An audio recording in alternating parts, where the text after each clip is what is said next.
Hey guys, it's Clara the Number Explorer and ang topic natin for this video ay solving quadratic equations by factoring.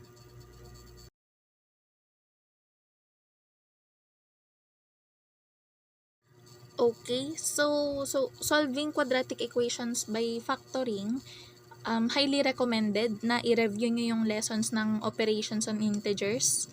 May video ako para doon. Ilalagay ko sa description yung link. Sige, so magkaroon tayo ng example na. So, number 1, b squared plus 8b plus 7 equals 0. So, ang gagawin natin, dahil lang value ni a, ano yung value ni a dito? 1. Kasi walang katabi si b squared. Dahil ang value ng a natin ay 1, ang titingnan na lang natin ay yung value ni b. Etong 8. Saan nanggagaling yung si a at si b?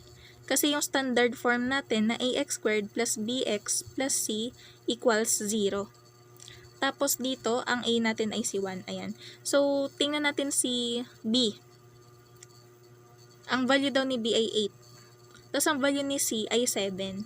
So, ang kailangan natin gawin, hahanap tayo ng factors ng 7, ng factors ni c, na kapag pinag-plus, ang sagot ay 8. So, ano ba yung factors ng 7? Yun ay yung 7 times 1. Pero, pwede ring,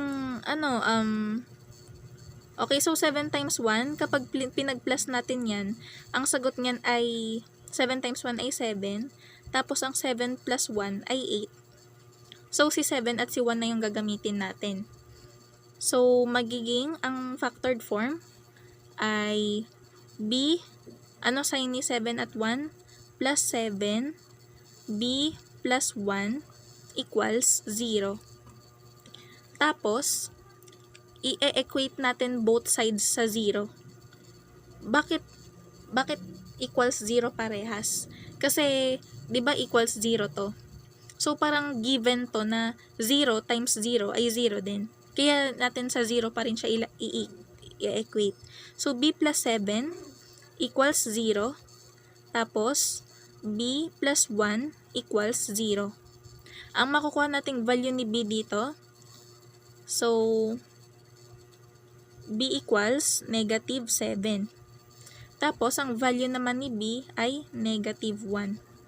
So, naalala pa yung sabi natin na information about quadratic equations. May dalawa tayong nakuhang sagot. Has 2 roots. Ayan. So, yan yung para sa first example. Sa second example naman, n squared minus n minus 56 equals 0. So, ano yung value ni a? 1. So, yung value ni a ay 1. Tapos, ang value ni b ay negative 1. Ang value ni c ay negative 56. So, dahil ang value ni a ay 1, titingin na tayo sa b at c. Ngayon, ano yung factors daw ng negative 56? Na kapag pinag-plus, ang sagot ay negative 1. Ito. So, ayun. Kaya mahalaga dito yung operation ng integers. Kasi, dito malalaman natin ay negative yung product. So, paano ba nagkakaroon ng negative na product? Positive yung isa, tapos negative yung isa. So, ano yung factors ng 56? Ilista natin. 1 times 56. 2 times 28. Tapos, ano pa ba? 8 times 7. Tapos, 4 times 1, 16. 4 times 14. Tapos, Okay, so okay na yan. Yung sabi natin na dahil negative yung product, dapat negative yung isa, positive yung isa. So, ito, pwedeng negative 1 siya, pwede siyang positive 56, pwede rin naman na positive yung 1, tapos negative yung 56. May mga ganun pa yan. Kaya mahalaga na ma-master ninyo yung sa operation on integers. So, kapag chinek nyo to, itong mga nilista natin na factors, malalaman natin na ang factors pala ng negative 56 na kailangan natin ay itong 8 times 7. Tapos, dahil negative, so dapat yung mas malaki, yun yung negative. So, magiging kailangan natin ay negative 8 tsaka positive 7. Kasi negative 8 plus 7 ay equal sa negative 1. Nagmamatch siya dito sa value ni B. Okay. So, i-rewrite na natin. Magiging n minus 8 quantity times the quantity of n plus 7 equals 0. Tapos, ganun na ulit. I-equate na natin parehas sa 0. N minus 8 equals 0. N plus 7 equals 0. Tapos, makukuha natin na n equals 8 at n equals negative 7. Okay. So, yun yung dalawang example kapag 1 lang yung value ni A. Pero paano kung hindi na 1 yung value ni A? Okay, so example ng hindi 1 ang value ni A, 3p squared minus 2p minus 5 equals 0. So, ang value ni A ay 3, ang value ni B ay negative 2, at ang value ni C ay negative 5. So, dahil hindi 1 si A, kailangan natin ng panibagong rule, ay parang panibagong step. So, ang gagawin daw natin, i-multiply natin si C kay A. So, negative 5 times 3 ay negative 15. Tapos, ito na yung bago nating kailangan. Anong factors ng negative 15 ang kapag pinag-add, ang sagot ay negative 2p. So, listan natin ano ba yung factors ng 15, yung 1 times 15, tsaka 3 times 5. Tapos, na-realize natin negative yung product. So, dapat yung factors nga, isang positive, isang negative. Tapos, tingnan natin tong value ni B. Negative 2. 'Di ba? Ibig sabihin, kung negative yung sagot niya after ng addition, ibig sabihin, dapat yung mas malaking number ang negative. So, apply natin yon. 1 times negative 15. Tsaka 3 times negative 5. Yung possible na factors nito. So, ipag-plus natin. 1 plus negative 15 ay negative 14. Tapos, 3 plus negative 5 ay negative 2. So, marirealize natin ang kailangan pala natin ay si 3 at saka si negative 5. So, i-rewrite natin. I-rewrite na natin yung buong equation. So, magiging 3p squared minus sige, gawin nating magkatabi na yung 3. So, plus 3p minus 5p minus 5 equals 0. So, ano nang kinalaman, no? Kasi 'di ba itong nakuha natin 3 tsaka negative 5, ito na sila. Tapos parang nire-write natin yung equation na to. Kasi 'di ba 3p minus 5p ay negative 2p. Equal pa rin silang dalawa, pinaghiwalay lang natin. So ngayon, dito na mapupunta yung tinatawag na factoring. So, ano yung common factor ng 3p squared plus 3p? Pareha silang may 3p. So, 3p squared divided by 3p ay p plus, tapos 3p divided by p is equals to 3p divided by 3p equals to 1. Tapos, anong napansin natin sa negative 5p minus 5? Pareha silang may negative 5. So, negative 5p divided by negative 5 equals p. Negative 5 times negative 5 divided by negative 5 ay 1. Positive 1. So, equals 0. So, ngayon, napansin natin yung loob nito, p plus 1. Tapos yung loob nito, p plus 1. So, yun na yung isa nating factor. P plus 1.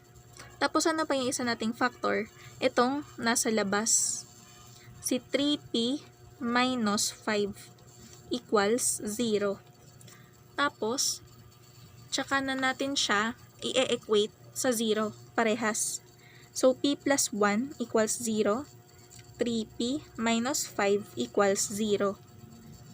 So, p is equals to, lipat sa kabila, magbabago ng sign, p equals negative 1. Shortcut yun O sige, tapos 3p, lipat din sa kabila, magiging positive na si 5 kasi negative siya dito. So, divide both sides by 3, makukuha natin na p is equals to 5 over 3. So, meron tayong dalawang sagot. So, meron din siyang 2 roots. Okay, so another example na a is not equal to 1. 6n squared plus 5n minus 6 equals 0. So, kailangan ko din palang i-remind na kapag gagawin nyo tong factoring, dapat lagi siyang naka-express sa standard form. Dapat lagi siyang equal to 0. Para tama yung sagot. Ayun. So, a, ano yung value ni a? 6. B is equals to 5. And C is equals to negative 6. Dahil ang value ng a natin ay hindi 6, i-multiply natin, dahil ang value ng a natin ay hindi 1, dahil hindi siya 1, i-multiply natin si a kay C. Si A tsaka si C. So, 6 times negative 6 ay negative 36. Tapos, ngayon, hahanap na tayo anong factors ng negative 36 ang kapag pinag-add, positive 5 ang sagot. So, ilista na natin yung factors ng 36. Yun ay 1 times 36, 2 times 18, 3 times 12, 4 times 9, at 6 times 6. Okay. So, observe natin, yung product, negative. So, ibig sabihin, kailangan, para magkaroon ng product na negative, yung factors niya, isang positive, tsaka isang negative. Pero, alin dun, yung positive or negative? Tingnan natin yung value ni B.